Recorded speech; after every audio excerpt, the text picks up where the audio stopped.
స్ఫూర్తిగా ఆ రోజున తెలంగాణ మనకి గుంటూరులో బీఆర్ఎస్ పార్టీ కార్యాలయం పెడితే అంతకుముందు జనసేనలో పనిచేసిన నాయకులను ఆయన ప్రెసిడెంట్గా పెడితే మనస్ఫూర్తిగా స్వాగతించాం. అలాగా అందరూ కూడా పంజాబ్ వెళ్ళొచ్చు, మహారాష్ట్ర పోవచ్చు, జనసేన మటుకు తెలంగాణలో అడుగు పెట్టకూడదంటే మేము ఏం కోరుకున్నాం? జనసేనలో మేము తెలంగాణలో ఏం కోరుకుంటాం? పవన్ కళ్యాణ్ ముఖ్యమంత్రి అవుతాడు ఇక్కడ. ఆంధ్రాలోనే దిక్కు లేదు, పవన్ కళ్యాణ్ ఇక్కడే ముఖ్యమంత్రి అవుతాడు. కానీ దేనికి భయం అంటే చైతన్యవంతులను చేస్తామన్న భయం, అదొక్కటే భయం. సమస్యల మీద తిప్పి కొడితే ఎంత? 4 కోట్ల జనాభా ఉన్న, దాదాపు 4 కోట్ల జనాభా ఉన్న తెలంగాణలో జనసేన తిప్పి కొడితే 1,00,000 మంది పైన కూడా లేరు.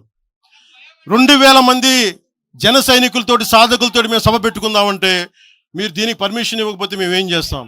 మేము దుర్మార్గాలు చేస్తామా? మేము అంటే నాకు ఎలా ఉంటుందంటే మీరు ఏదైనా మాట్లాడండి అంటే ఎక్కడ. ఇప్పుడు నేను ఒక ఎనలిస్ట్ కూర్చొని నేను మాట్లాడింది వేరు, నువ్వు అమిత్ షా గారిని మాట్లాడితే నేను దాని గురించి ప్రస్తావిస్తే దీంట్లో ప్రాంతీయత ఎక్కడుంది? దీంట్లో తెలంగాణ నేను ఎప్పుడు అవమానం చేశాను? దీంట్లో కులాలు ఎక్కడ వచ్చినాయి? మీరు తీసుకొచ్చి మీరు తిడతా ఉంటే అంటే నాకు హక్కు కూడా లేదా? మీ ఇష్టానికి మీరు మాట్లాడితే మేము కనీసం నొచ్చుకునే అభిప్రాయం కూడా మేము చెప్పకూడదా? బాధ కూడా పడకూడదా? అంటే మేము కూర్చోబెట్టి బాంచం ద్వారా అలాగే ద్వారా మీరు ఎలాంటి వాళ్ళని భరించాలా? మేము పీకలు పోయినా పర్లేదు, పీకలు కోసుకుంటా, కానీ భయం అయితే మాకు రాదు.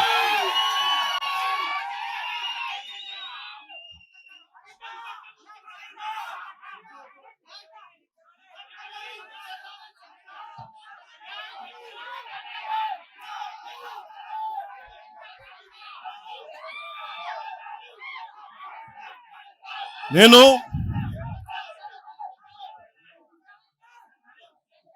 తెలంగాణలో ఆంధ్ర వాళ్ళకి ఏం పని అంటారు? సంతోషం, కరెక్ట్. అది తెలంగాణలో ఆంధ్ర కాంట్రాక్టర్లు ఓకేనా? ఇక్కడ ఆంధ్రాలో తెలంగాణ కాంట్రాక్టర్లకి బాగానే పనిచేస్తున్నారు. అక్కడ తెలంగాణలో ఆంధ్ర కాంట్రాక్టర్లు బాగానే ఉన్నారు.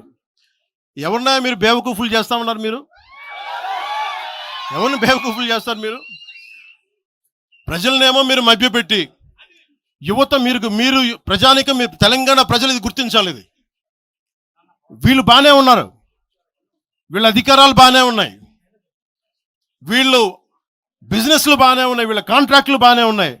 ఏదైనా మాట్లాడితే నాలాంటి వాడిని కూర్చోబెట్టి భయపడతా ఉంటారు.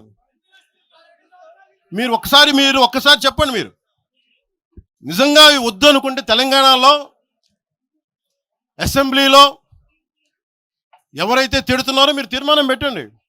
పవన్ కళ్యాణ్ అనేవాడికి ఇక్కడ పర్మిషన్ లేదు, రాకూడదని పెట్టండి పర్మిషన్. సంతోషం. నాకు దాన్ని ఎలా పెడతారు నేను కూడా చూస్తాను. దాన్ని మేము 1,200 మంది ఉద్యమకారులు ఎంతమంది చనిపోయారో నాకు తెలుసు.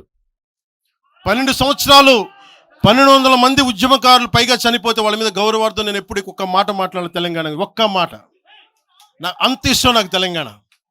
కానీ మీరు కూర్చోబెట్టి నా ప్రేమను కనుక మీరు శంకిస్తే నేను ఇప్పుడు దాకా నిర్ణయించుకోలే. మీరు అంటున్నారు కాబట్టి చెప్తున్నా, తెలంగాణలో జనసేన ఉంటుంది, మేము పోటీ చేస్తాం. నేను ఇప్పుడు దాకా ఎప్పుడు అవసరమైతే తెలంగాణలో తిరుగుతాం. నేనే తిరుగుతా, మేమే తిరుగుతాం.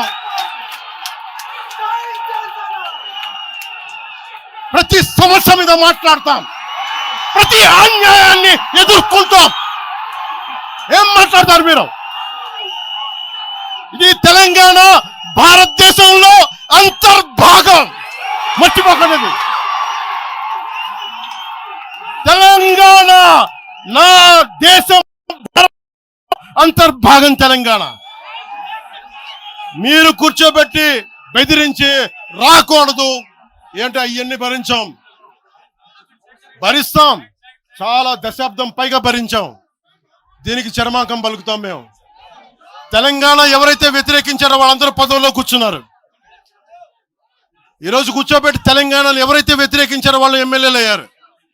ఒక్క మాట మాట్లాడలా, కిక్కురు మనకుండా కూర్చున్న 12 సంవత్సరాలు. మా నాయకుల్ని పేరు పేరుని అడగండి, ఒక్కొక్కరిని అడగండి, ఇంటర్వ్యూలు తీసుకోండి. ఏ రోజైనా సరే నేను వాళ్ళని ప్రోత్సహించాను అడగండి. వాళ్ళు నన్ను వదలలేదు, నన్ను ఏం చేయమంటారు చెప్పండి.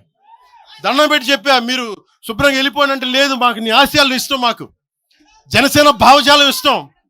ఉన్న మహేందర్ కానీ, రాజలింగం గారు కానీ, ఉన్న ప్రతి ఒక్కరు పేరు పేరున, శంకర్ కానీ పేరు పేరున ప్రతి తెలంగాణ జిల్లాలో ఉన్న నాయకులందరూ యువరాజ్యం నుంచి ఉండిపోయారు.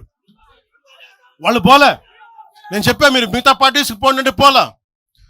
దాసోజు శ్రవణ్ ఎవరు పట్టుకున్నారు? మీరు ఆ పట్టుకుని దాసోజు శ్రవణ్ కానీ ఈరోజు ఎమ్మెల్సీగా ఉన్నారంటే, ఆ రోజు మీరు కూర్చోబెట్టి మాట్లాడుతూ ఉన్నారు. ఆ రోజున ఈరోజు కాంగ్రెస్ నాయకులు ఎవరో మాట్లాడుతూ ఉన్నారు, నువ్వేమి ఎలా వస్తావు చూస్తామని. ఇలాంటి ప్రగల్భాలే వైఎస్ రాజశేఖర రెడ్డి గారు ముఖ్యమంత్రిగా ఉన్నప్పుడు కాంగ్రెస్ యువజన కాంగ్రెస్ వాళ్ళు ఇలాగే మాట్లాడారు. ఆ రోజున తన్ని తగలేసాం ప్రతి ఒక్కడు వచ్చిన వాళ్ళు, గుర్తుపెట్టుకోకండి. ఆ రోజు నాకు నిలబడిన తెలంగాణ యువత నిలబడ్డారు, బస్తీలో నుంచి, ఉస్మానియా నుంచి వచ్చిన వాళ్ళు నిలబడ్డారు. ఆ రోజున రాజలింగం గారికి తెలుసు. ఆ రోజు కూడా చెప్పారు ఎలా వస్తుంది. నేను చెప్పా, ఇలాగే ఇంటికి వస్తామని బెదిరించి, ఆఫీస్కి వస్తామని బెదిరిస్తే ఇంటి ముందు చైరేసి కూర్చున్నా. నాకు అలాంటి భయాలు లేవు. దేశం బాగుండాలి. అంతర్గతంగా ఇప్పుడు వేర్పాటువాదం మంచిది, ఎక్కడ దాకా దేశ సమగ్రత భంగం కలిగినంత వరకు. ఎవ్వరు ఉండకూడదు, రాకూడదు, మీ గొంతులు తొక్కేస్తామంటే